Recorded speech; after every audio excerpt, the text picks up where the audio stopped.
Hola, mi nombre es Juliana Yamonja. Estamos en 00 Cultura y hoy hablaremos sobre mi obra literaria. Giuliana Yamoja fue la protagonista de uno de los casos criminales más sonados en Perú. Su madre fue hallada sin vida y ella enseguida quedó señalada como la única sospechosa. La relación entre madre e hija había sido conflictiva, pero nadie imaginaba que esa tensión se convertiría en un desenlace tan extremo. Te invitamos a ver este caso hasta el final, para que no te pierdas ningún detalle de esta controversial historia que aún hoy persiste en la memoria colectiva. El caso de María del Carmen Hilares. Las huellas, los rastros, los indicios y las evidencias ayudan a los investigadores a resolver los crímenes. El pasado de la víctima y del victimario nos ayudan a comprender su comportamiento. Todo esto forma parte del expediente criminal. Y aquí te lo presento. Soy Ángel y te doy la bienvenida a este canal. Antes de empezar con el video, recuerda suscribirte y activar la campanita para que recibas una notificación cada vez que suba algo nuevo. Tampoco se te olvide al terminar dejarnos tu me gusta. Sin nada más que agregar, acompáñame a conocer todos los detalles de este expediente criminal. Si eres fan de los casos criminales y la investigación policial, te sugiero que compres el libro En el laberinto de sombra, ya disponible en la versión de tapa blanda e ebook en Amazon.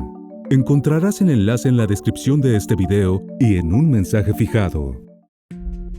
María del Carmen Hilares Martínez nació a finales de los años 50 en Perú.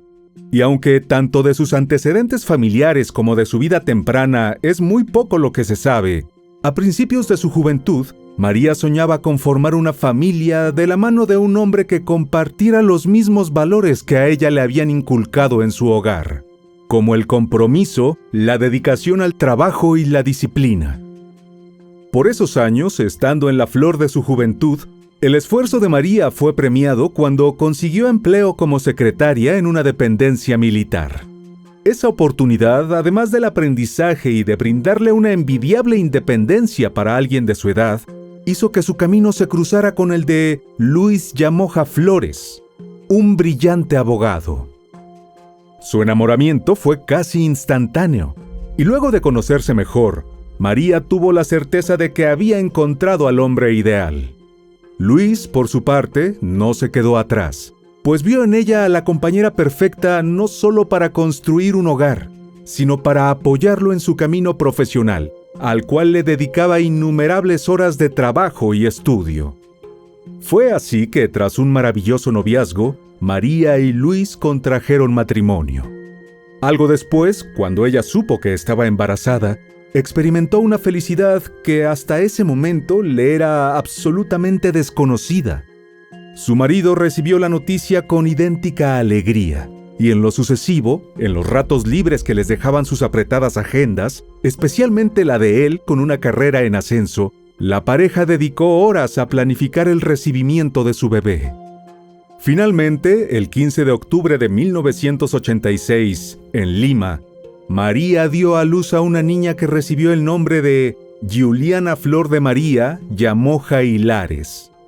Ambos padres se sintieron dichosos, y la niña rápidamente se transformó en la luz de sus ojos. Con el tiempo, a Giuliana le siguió otro hijo, Luis Augusto, y algo después, el matrimonio recibió al tercero y último de sus hijos, a quien llamaron Rich Jorge. Por esa época, Luis era un juez de reconocido prestigio, de modo que la familia Yamoja gozaba de una posición económica privilegiada, lo que se evidenciaba en la hermosa y amplia casa en la que vivían, ubicada en San Juan de Miraflores, al sur de la Lima metropolitana. Desde temprana edad, además de inteligente, brillante y aplicada, Giuliana demostró un talento artístico notable, que de a poco fue manifestándose en su afición por el baile. Buscando fomentar esa pasión, sus padres la inscribieron en clases de danza, y gracias a su talento y dedicación, la niña comenzó a brillar en concursos y a ganar premios. Incluso llegó a ganar en un concurso televisivo. A su vez, en la escuela, Giuliana destacaba como una estudiante ejemplar. En casa, en tanto, salvo los habituales roces con el mayor de sus hermanos, no daba mayores problemas, y por el contrario, se portaba como una chiquilla obediente y amorosa. Luego, a partir de los 13 años, la jovencita descubrió en la lectura y escritura de poesía una nueva afición. Y tal como le sucediera antes con la danza, logró ganar varios premios. Sin embargo, de a poco el temperamento de Giuliana comenzó a tornarse rebelde y volátil, especialmente en su relación con su madre, con quien mantenía frecuentes discusiones. Ese carácter desafiante, no obstante, no afloraba jamás en el vínculo con su padre. Por el contrario, así como Giuliana era la luz de los ojos de Luis, ella veía en él a su más grande héroe.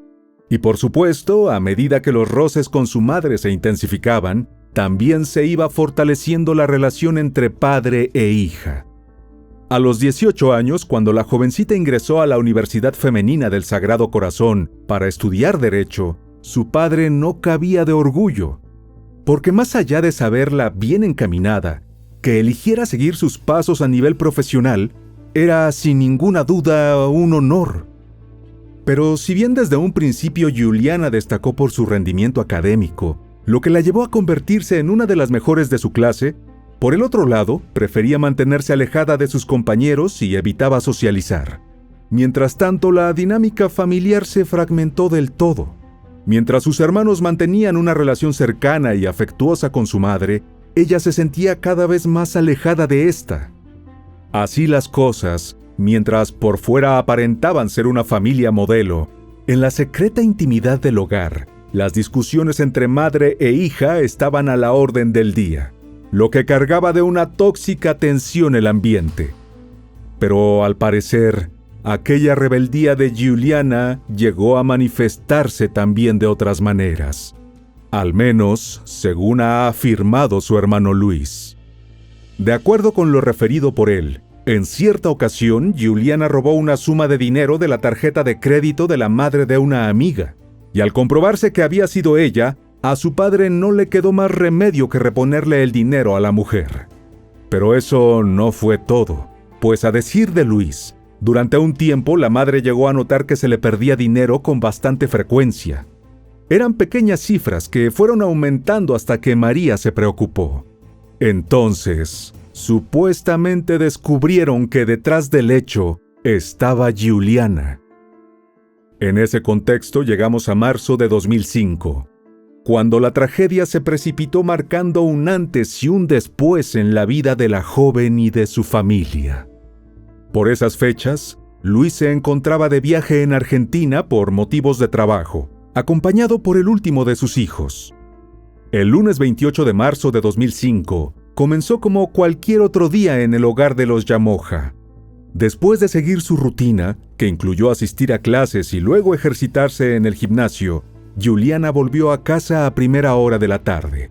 Tomó un almuerzo ligero y luego se quedó dormida viendo la televisión. En un momento escuchó llegar a Luis. El muchacho cogió su patineta, con la cual practicaba su pasatiempo favorito, y volvió a irse. Unas horas más tarde, Giuliana estaba ocupada en su habitación, y al recordar que estaba sola en casa, decidió probarse algo de ropa que había comprado recientemente. Pero como su espejo no le gustaba tanto, fue en busca de uno más grande que estaba en el baño, lo sacó y lo llevó a la sala. Y entonces sí, se comenzó a ver cómo le quedaban sus futuros estrenos. En esas llegó su madre. Eran alrededor de las 9 de la noche y desde una casa vecina llegaba el sonido de una música a alto volumen. Mientras tanto, en el hogar de los Llamoja sucedió lo peor. A pesar del tiempo transcurrido desde entonces, los detalles de lo que sucedió a partir de ese instante no han podido determinarse del todo. Una versión apunta a que la joven tenía planes de salir con su novio de entonces, y como su madre no aprobaba esta relación, se lo prohibió, dando lugar a una terrible discusión. Otra versión sugiere que Giuliana había empezado la discusión al insultar a su madre gritándole que era ignorante y sacándole en cara que no tenía formación universitaria como ella o su padre. Y una tercera, que el incidente se inició porque la madre le reclamó o bien por sacar el espejo o bien por una serie de situaciones que venían acumulándose. Entretanto, los ruidos y voces de la casa de al lado, donde había una reunión familiar, impidieron a los vecinos escuchar mayor cosa. Cerca de las 11 de la noche, cuando Luis regresó de la calle y quiso entrar a la casa, no logró abrir la puerta. Tal parecía que algo por dentro estaba trabándola, y después de mucho insistir, por fin su hermana le abrió. Giuliana iba envuelta en una toalla y, según dijo, se estaba bañando.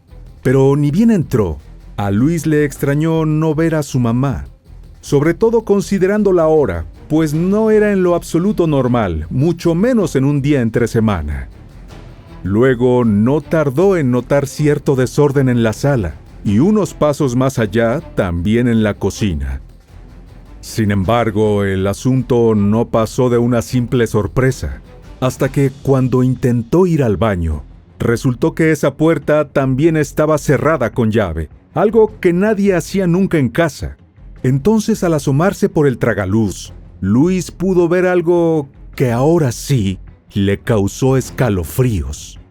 Se trataba de parte de una silueta femenina aparentemente tirada en el piso. Tratando de dominar los nervios, el muchacho consiguió llamar a los bomberos y a la policía. Un agente de la comisaría de la zona fue uno de los primeros en responder al aviso, y al entrar en la casa e ir a donde le señaló el jovencito, tras derribar la puerta, se topó con una escena macabra. Era el cuerpo sin vida de María, de 47 años, tendido boca abajo y con claras y abundantes señales de violencia, aparentemente causadas por un arma blanca.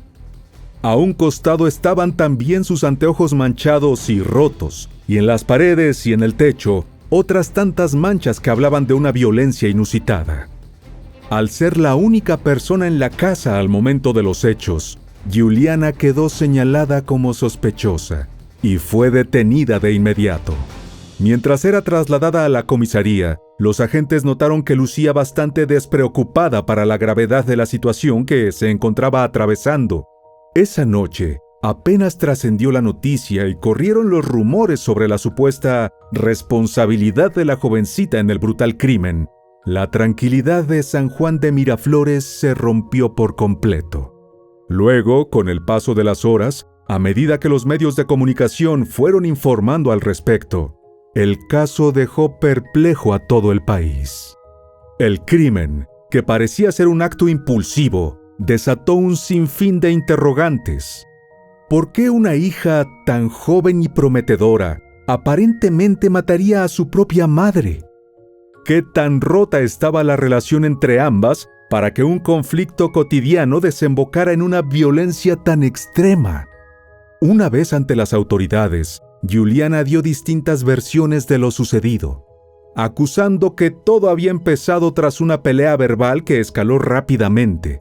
Aquella madrugada, además, se dio a conocer la versión de que la chica había intentado primero darle a la madre una bebida mezclada con raticida, pero que ésta reconoció el veneno y lo arrojó al piso. Habría sido entonces que, completamente fuera de sí, María tomó un arma blanca para atacar a su hija. Giuliana detalló que tras arrebatarle el arma, actuó en defensa propia. Sin embargo, la cantidad de heridas que presentaba el cuerpo de su madre sugería algo más. Mientras tanto, la propia joven presentaba pequeños cortes y laceraciones en los brazos, presuntamente como consecuencia de los forcejeos. No obstante, posteriormente Giuliana reveló otra versión, en la que fue ella misma la primera en tomar el arma y clavarlo en la mesa con el fin de que su madre parara de insultarla. En ese instante se enfrentaron, y ella golpeó a María con la parte del mango del objeto punzante. Forcejearon de nuevo, chocaron contra la pared, y en esas, sin querer, apagaron el interruptor de la luz, pero sin dejar de atacarse, hasta que Giuliana notó que su madre ya no se movía. Luego de esto, la joven arrastró el cuerpo sin vida para ocultarlo en el baño. El primer agente que llegó a la escena dudaba seriamente de la versión de la chica, pues lo que había visto le decía que en el lugar se desató un nivel de odio y de rencor incomparables con un accidente o un acto de defensa propia. Además, el hecho de que no buscara ayuda ni intentara alertar a las autoridades, sino que arrastrara el cuerpo hasta un baño y esperara en silencio a que su hermano llegara, hacía que las dudas sobre sus motivaciones crecieran. Entretanto, la autopsia reveló que María había sufrido 65 heridas con arma blanca, las cuales le causaron un choque hipovolémico, es decir, una baja de volumen sanguíneo que resultó en su deceso. Y si los detalles del caso parecían desconcertantes, los testimonios no lo fueron menos. De entre ellos se destacó el de Luz Rebeca Aparicio, una joven de 20 años amiga de Giuliana. Según dijo esta chica a los investigadores, unos meses atrás, mientras ella y su amiga estaban de lo más tranquilas sentadas en un parque, esta de pronto rompió en llanto y le dijo que quería acabar con su mamá para terminar de una buena vez con todos sus problemas. Por supuesto, Luz no creyó ni por un segundo que Giuliana estuviese hablando en serio, de modo que hizo lo que cualquier amiga de confianza. La escuchó y luego le pidió que se calmara. Después de llorar un rato, ambas amigas se despidieron. La revelación impactó a la sociedad peruana, al punto de que el caso se convirtió en parte de la agenda nacional, similar a otros crímenes notorios. A esa altura, los medios informaban que, de confirmarse los dichos de la testigo, los abogados que asumieron la defensa de Giuliana difícilmente podrían librarla de una larga condena, pues indicaría que hubo premeditación, alevosía y ventaja. No obstante, a decir de abogados penalistas que fueron consultados, la intrigante muchacha también contaba con atenuantes a su favor, lo que podría derivar en una pena de 5 años de prisión y quizá menos. El delito de parricidio que se le atribuía a Giuliana, penado con 15 o hasta 20 años de cárcel, no correspondía en este caso, aseguraron varios especialistas. Por el contrario, los abogados apuntaban que, a juzgar por ciertas pruebas como las heridas en sus brazos, Giuliana sí había sido atacada por su madre, y aunque la joven había infringido la ley, la figura que correspondía aplicarle era la de un homicidio por emoción violenta y en legítima defensa. En ese sentido, creían que un factor a considerar era el odio que distanciaba a madre e hija. Otro hecho que Giuliana tenía a su favor era el de ser menor de edad ante la ley, pues si bien superaba los 18 años, era menor de 21. Al final, la joven no pudo evitar ser procesada por el crimen y que se le juzgara en consecuencia. Durante el proceso judicial presentó una defensa contradictoria.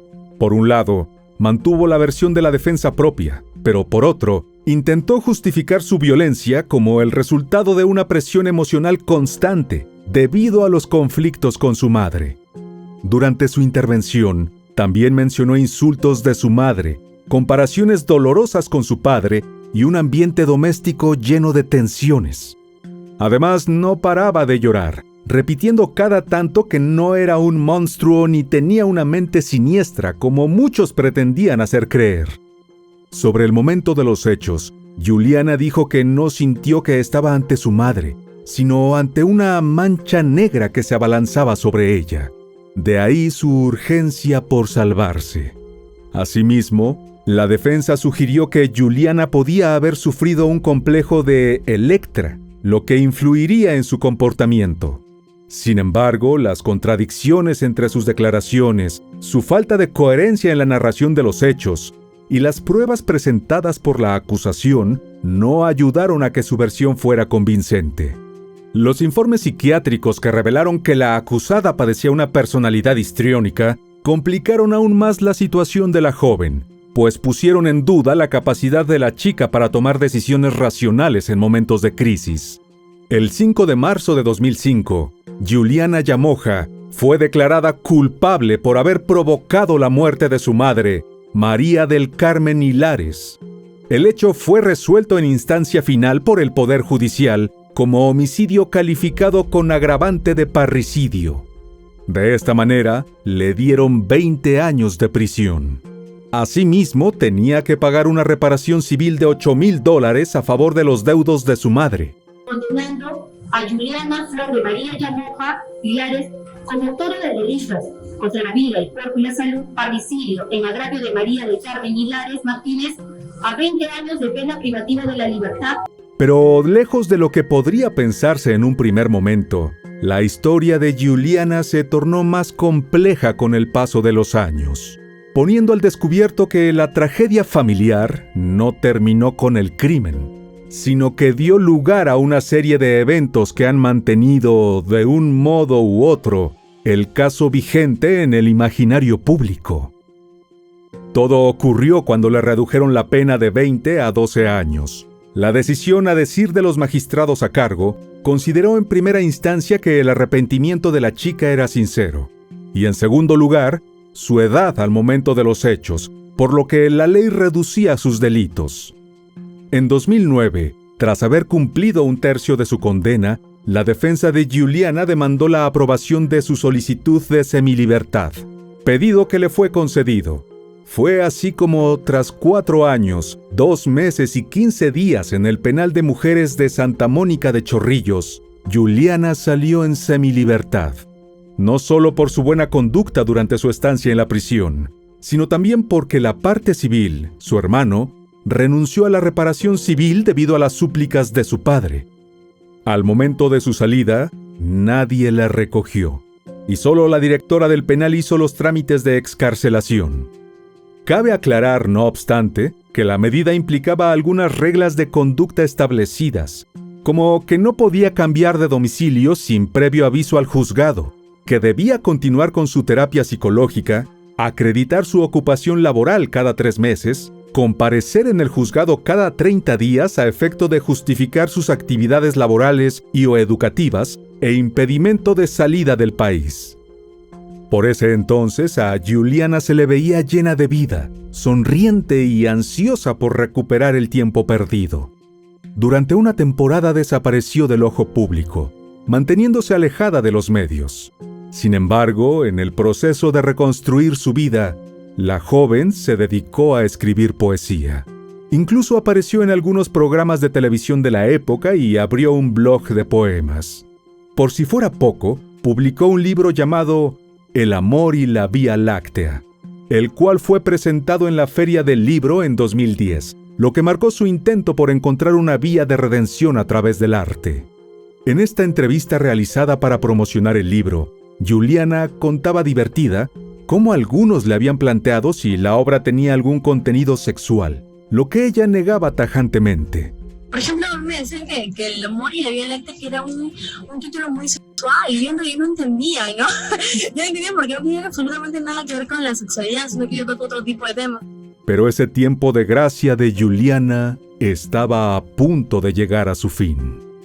Al año siguiente, su hermano Luis la acusó de burlar a la justicia al incumplir las normas de conducta que se le exigían como parte del acuerdo. En concreto, el muchacho denunció que Juliana había falsificado la firma de su exabogada para solicitar un permiso que supuestamente le habría permitido a la joven viajar a sus anchas dentro y fuera del país. Además, en distintos medios de comunicación, Luis relató que su hermana supuestamente no trabajaba en una agencia de empleo como aseguró que lo hacía, o que tampoco llegaba a dormir a su domicilio informado. Menos aún asistía a firmar el cuadernillo de comparecencia ante el tribunal. Entonces, ella ha incumplido de manera sistemática y simultánea casi la totalidad de los requisitos o normas, y algunas que ha cumplido en su momento habría sido sanada con firma falsa. Eso de la firma falsa todavía tiene que resolverse. Esa actitud de su hermana, desafiante y burlesca, hacía que el joven se cuestionara el por qué la justicia no actuaba en consecuencia. Ella tiene una actitud hasta desafiante y burlesca, en el sentido de que la justicia o el Poder Judicial le puede pasar por alto, no sé con qué motivo. Pero los polémicos dichos no se quedaron ahí, pues Luis Aseguró que en el pasado su padre les mandó cartas a él y a su otro hermano para evitar que atestiguaran en el juicio contra Juliana, a quien directamente acusó de planificar la muerte de su madre. Según detalló, en aquel entonces, su idea era demostrar que ella era una persona disocial, que le hacía daño a la gente que quería y que sentía un odio desmedido hacia su madre. Por su parte, Carmen Rosa Hilares, tía y extutora de Luis, sostuvo que el padre de este peleó en todo momento por recuperar la custodia del muchacho, pero una vez que él cumplió 18 años, se desentendió por completo de su rol de padre. Pero al final, los dichos de Luis tuvieron consecuencias, y una juez revocó el beneficio de semilibertad otorgado a Juliana, y se ordenó su captura. Pero aunque la policía le siguió el rastro, ella parecía haberse desvanecido, lo que alimentó los rumores de que podría haber escapado por la frontera con Ecuador. Convertida ahora en prófuga de la justicia, la joven volvió a llamar la atención de los medios de comunicación. Posteriormente, en audiencia pública, la sala penal escuchó los argumentos del abogado de Juliana para dejar sin efecto la medida. Ella no asistió, pero sí lo hicieron sus hermanos, quienes para entonces parecían tener serias diferencias, a juzgar por la frialdad con la que se trataban. Finalmente, el tribunal falló a favor de la joven. La fuga de Juliana fue un enigma en sí misma, y algunos sugirieron que su padre había intervenido para facilitar su escape. Tras la medida, ella por fin reapareció saliendo de su casa como si nada, y de inmediato las cámaras de televisión se posaron sobre ella. Al ser cuestionada al respecto, respondió que de momento no pensaba pronunciarse sobre ese asunto, que simplemente estaba tratando de rehacer su vida y que en suma se sentía tranquila. Mira, yo sobre el tema de mi hermana yo no me voy a pronunciar. Yo básicamente estoy retomando mis actividades y estoy tranquila, ¿no? Ante la insistencia de los reporteros por su extraña desaparición, Juliana negó haber estado prófuga y dijo que durante todo ese tiempo estuvo encerrada en casa. Yo estoy en mi casa todo el tiempo, 40 días después. Yo estaba en mi casa, todo el tiempo estoy en mi casa. Aunque nunca se confirmaron estos rumores, la decisión de la Corte Superior de Justicia de Lima generó mayor controversia, pues para algunos solo demostraba la influencia de su padre en los tribunales para favorecerla. La controversia en torno a la figura de la chica continuó cuando salieron en su defensa dos personas de su entorno cercano. Harold Alba, un editor y escritor de cierto renombre y con quien Juliana mantenía una relación sentimental, y en segundo lugar, su hermano Rich. En una entrevista concedida a un importante programa de televisión, Harold no solo respaldó la actuación de los magistrados, sino que insistió en que ella en todo momento cumplió con las reglas de conducta que se le exigieron, así como con el plazo establecido por la ley para presentar la apelación, lo que demostraba que no era la persona despreciable que muchos pretendían hacer ver. Los magistrados han actuado de acuerdo a ley. Estábamos confiados porque Juliana no había incumplido las reglas de conducta que se le impusieron. En todos los otros medios, otros sectores de la prensa, decían que había incumplido las normas, trataron de estigmatizarla, trataron de presentar una Juliana que no es la Juliana que realmente nosotros conocemos y apreciamos y queremos. Por su parte, Rich se mostró en desacuerdo con la actitud de su hermano mayor y le pidió ante las cámaras que madurara y dejara de estar utilizando el nombre de su madre. Además, se sinceró sobre la distancia que desde hacía algún tiempo se había interpuesto entre ambos. Bueno, hasta hace un tiempo teníamos una relación muy afectuosa, hermano menor, hermano mayor, ¿no? Muy cariñosa, pero de la noche a la mañana, cambió. Se ha quebrado, qué lástima. Claro, no se quebró porque yo no estoy mal, ¿no? Con él, ¿no? O sea, de tu parte no hay rencor hacia él. Yo no soy una persona que guarda rencor. En los años posteriores, Juliana se mantuvo alejada de los escándalos mediáticos, aunque algunos fragmentos de su día a día y sus viajes se filtraron a través de redes sociales. Lejos por fin de los medios de comunicación, sus únicas presentaciones fueron en festivales de poesía, y según su perfil de LinkedIn, se desempeñaba como abogada penalista, y estaba estudiando una maestría en esta misma rama en la Universidad de Friburgo en Alemania. En sus redes sociales también se mantuvo publicando fotografías de su estadía en el país europeo, lugar donde fijó su residencia. Hoy, la historia de Giuliana Yamoja sigue siendo un misterio sin resolver. A pesar de las décadas que han pasado desde aquel fatídico día en 2005, las preguntas sobre su motivación, sus verdaderos sentimientos en el momento del crimen y las complicaciones en su juicio siguen sin respuesta clara. La tragedia que envolvió a su familia continúa siendo un tema de debate en la sociedad peruana. Mientras tanto, Giuliana sigue siendo un recordatorio de las complejas y a veces incomprensibles relaciones familiares que pueden desencadenar en actos de violencia insospechados. Ahora que conoces todos los datos, ¿qué piensas? ¿Crees que se hizo justicia del todo en este complejo y trágico caso? ¿O por el contrario, consideras que la autora material logró su cometido de salir ilesa de sus actos? Escríbenos en los comentarios. Si eres fan de los casos criminales y la investigación policial, te sugiero que compres el libro En el laberinto de sombra, ya disponible en la versión de tapa blanda e ebook en Amazon. Encontrarás el enlace en la descripción de este video y en un mensaje fijado. Y bueno, querido oyente, hasta aquí el caso de hoy. Te espero en otra entrega para que juntos analicemos todos los detalles de los más terribles crímenes de la historia. Nos vemos hasta el otro expediente criminal. ¡Adiós!